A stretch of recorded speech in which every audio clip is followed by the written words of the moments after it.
Hey guys, Dan here from Your Guitar Academy, back again with lesson 11 from the B.B.King player study. And we're in a new unit now, and we're looking at chord tone soloing. So this is something that B.B.King does a hell of a lot. It's all about finding that root, third, fifth, and flat seventh within our kind of dominant arpeggio and playing through the actual changes of the blues. So being able to hear the change without hearing the backing track. This is a B.B.King masterclass, well and truly. I know I've learned a lot going through this and trying to get it so I can teach it to you guys. So in this lesson in particular, we're going to be kind of talking just a little bit about what chord tone playing is, how it's going to work, show you the piece that we're going to be working through, and just really get you set up ready to actually tackle each individual lick and each individual idea. So get your guitars ready and let's get started.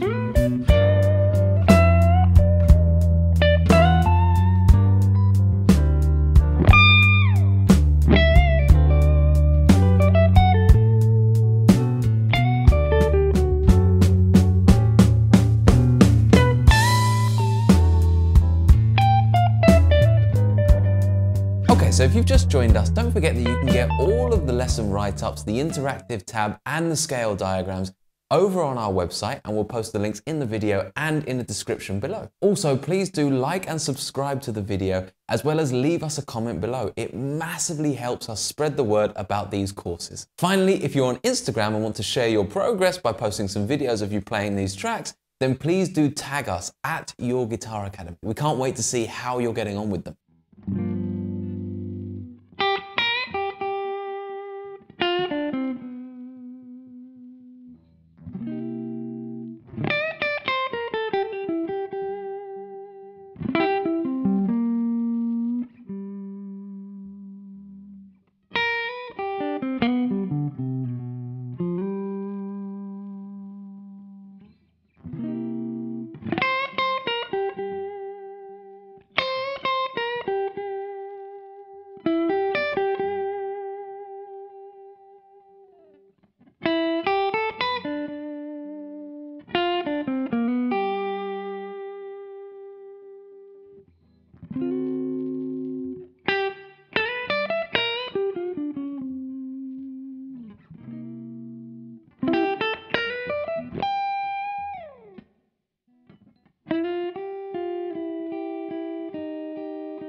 Okay then guys, so that is the free time piece we're going to be drawing inspiration from for this particular theory idea, essentially.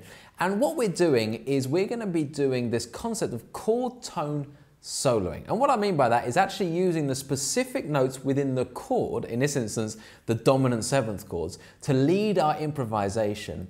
And then following on from that, adding in all that major and minor pentatonic stuff we looked at in the previous unit. Okay? We're going to be using that piece that I just played, and we're going to break it down each individual lick so that we can really hear how it's working and actually get some ideas for yourself so that you can kind of play through this and add it to your own blues playing. Okay, so let's start with the idea. Now, when I watch B.B.King play, we're watching a real master of his craft, okay? And fundamentally, what I see him doing is he actually moves with the chord shape. So he uses this 1-4-5 really effectively. And his first port of call is the kind of notes within that chord, which he then colors using the pentatonic notes either side of that.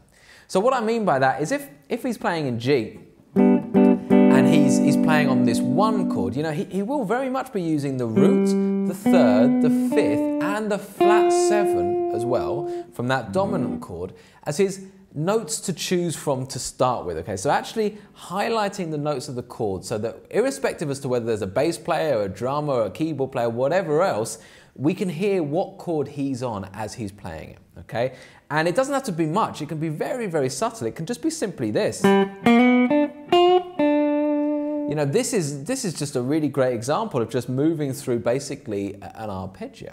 Okay, so our phase one with this is to know when the changes are, and then to have an arpeggio shape that we can move with those changes. Okay, because the other thing to think about with B.B.King is he doesn't know the 5 cage chord positions of this and that and everything else. You know, he's not a big theory guy.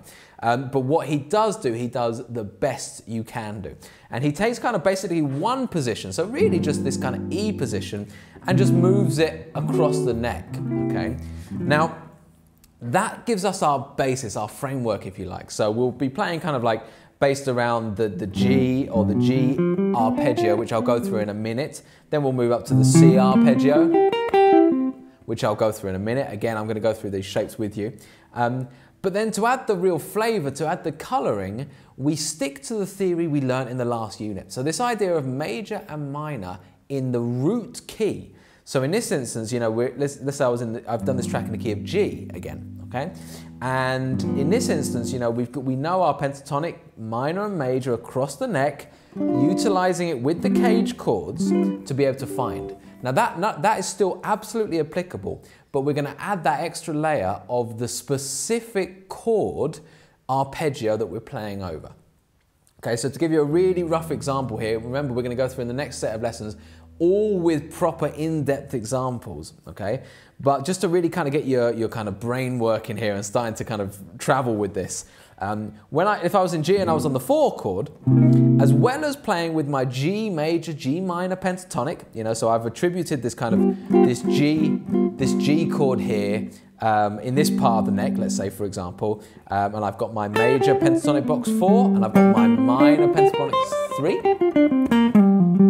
As well as that, I'm now going to overlay the chord that we're on. So we're on a C. And I'm going to use this arpeggio shape, which I'll show you in a second,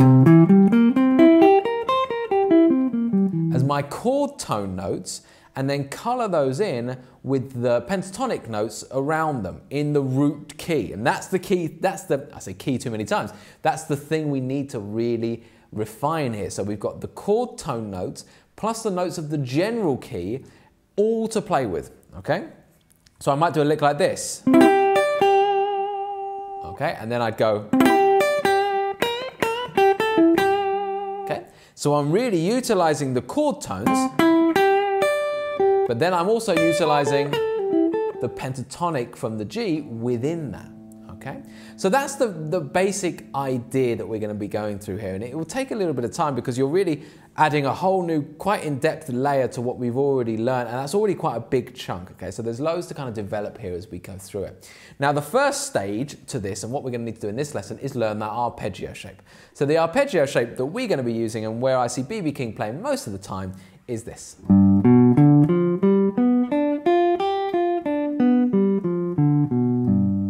Okay? Now, sometimes it's not even the full dominant chord, sometimes, and a lot of the time, it's just the triad. Okay?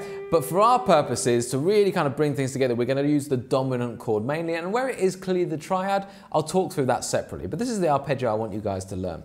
So it goes like this, so we've got root with the second finger, then the major third with the first finger, and the fifth with the little finger.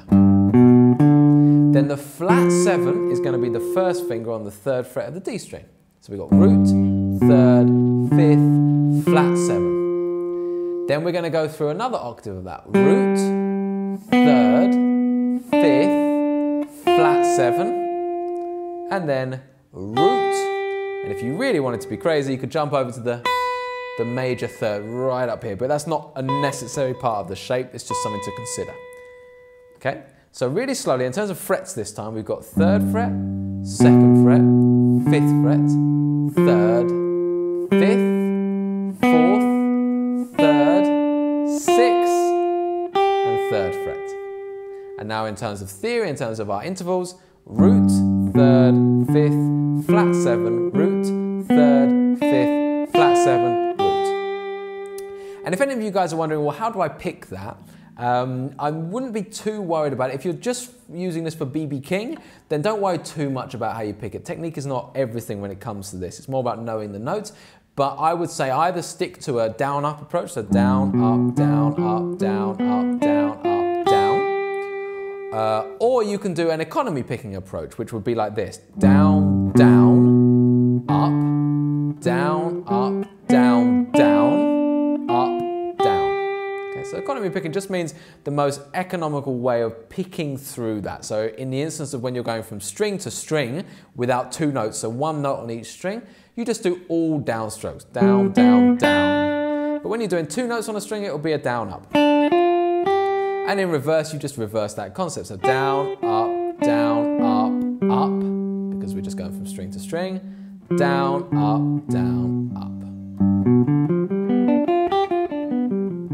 So whatever you feel most comfortable with, there's no right or wrong way with that, just whatever kind of works for you. And that's the shape you need to learn. Then what I want you to do is practice it moving it to C. Okay, so when you go to the 4 chord in the 12 bar, we can just move that up to C.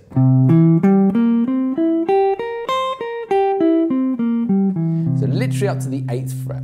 Then when we go to the 5 chord, we move it up to the 10th fret. Oh, tried to be a bit fancy there. Okay, so you could almost literally do a whole 12 bar blues, you know, 1 chord, 4 chord, 1 chord, 1 chord, 4 chord. Doesn't sound very good, does it? But this is 1 chord. You can hear the changes at least. 5 chord, 4 chord, 1 chord. And then the turnaround. So I wouldn't recommend actually practicing that, but that's just an example of the point here, which is that if you play these notes, when you hit that chord, you're going to be hitting the chord tones. And they are the strongest notes to hit when you're playing over certain chords. So that's the first thing I want you guys to do. So before going on to the next lesson, make sure you learn that arpeggio shape and just sit there for a second with your pipe and just think, do I understand this concept? Am I getting this? Maybe rewatch the video a few times to just get the gist of what I'm trying to say. And then of course in the next lessons as we go through it, we'll go into it in more detail using the actual example of this free time guitar track. Okay, so thanks again for watching. When you're ready, please do click the link here to go through to the next video in the course, or alternatively start from the beginning of the course with our playlist right here. And please do comment with any feedback or any questions you have. We'll make sure to answer as many of them as we can. I'll see you next time.